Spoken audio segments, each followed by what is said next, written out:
শীতের সন্ধ্যা। নবপল্লীর নতুন ফ্ল্যাট বাড়ির দোতলায় তখন তারুণ্যের কল্লোল।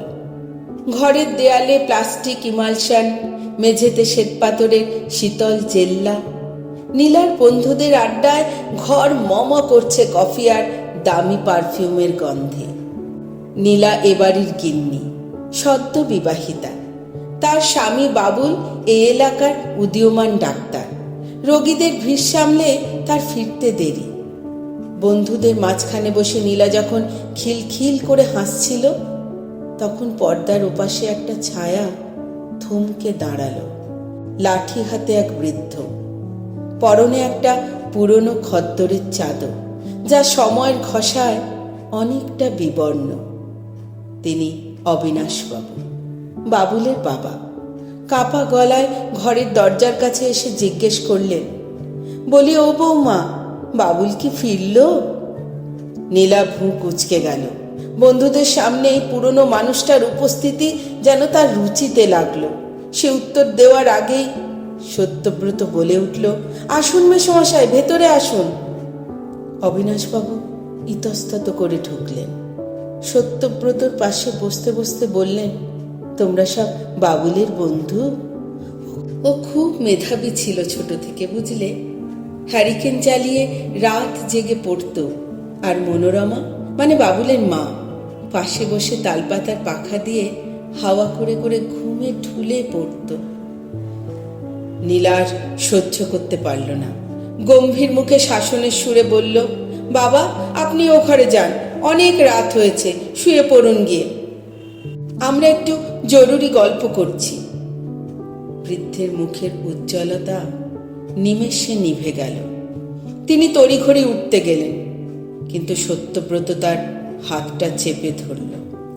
শান্ত কিন্তু কঠিন স্বরে সে নীলাকে বলল, বসুন জেঠু। নীলা, ব্যস্ত হওয়ার কিছু নেই, জরুরি গল্প তো ওনার সঙ্গেই হতে পারে। বাকি বন্ধুরা আড়ষ্ট হয়ে উঠল। নীলা বিরক্তি ভরা গলায় বলল, সত্য, তুই সব ব্যাপারে একটু বেশি করিস। বাবার শরীর ভালো না, ও ঘরে গিয়ে বিশ্রাম নেওয়াই ভালো। অবিনাশবাবু ম্লান হেসে বললেন, ঠিকই তো মা, আমার বসার ক্ষমতা কমেছে। একটানা বসলে মাজাটা টনটন করে। তা তোমরা রাতে খেয়ে যেও বাবা। তিনি ধীর পায়ে পাশের অন্ধকার ঘরের দিকে চলে গেলেন।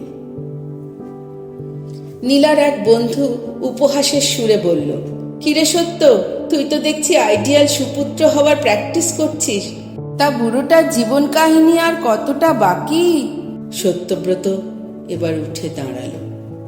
জানালার উপাসে তাকিয়ে সে শান্ত গলায় বলল, জানিস নীলা, এই ফ্ল্যাটের পাথুরে মেঝেতে যে আরাম আজ তোরা পাচ্ছিস, তার ভিত্তি তৈরি হয়েছে এই বৃদ্ধের 25 বছরের উপবাসে।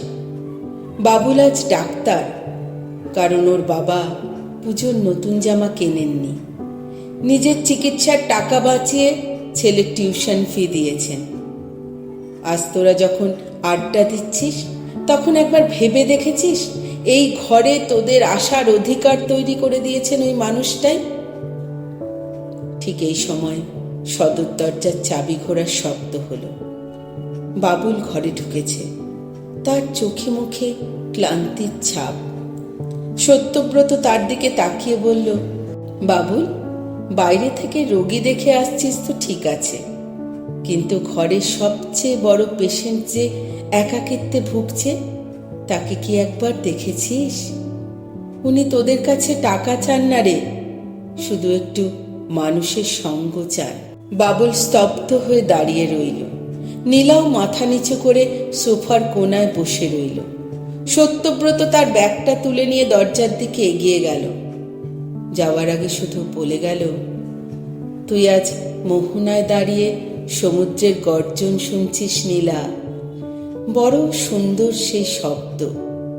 কিন্তু মনে রাখিস, পাহাড়ের কোনো এক নির্জন কোণে পাথর খুঁড়ে যে ঝর্ণাটা বেরিয়েছিল, সে নিজের অস্তিত্ব ক্ষয় করে জল দিয়েছিল বলে আজ তুই মোহনায় দাঁড়িয়ে ঢেউ গুনতে পারছিস।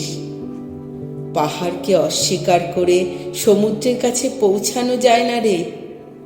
নদীর উৎসে যদি টান পড়ে, তবে মোহনাও একদিন ধু ধু মরুভূমি হয়ে যাবে।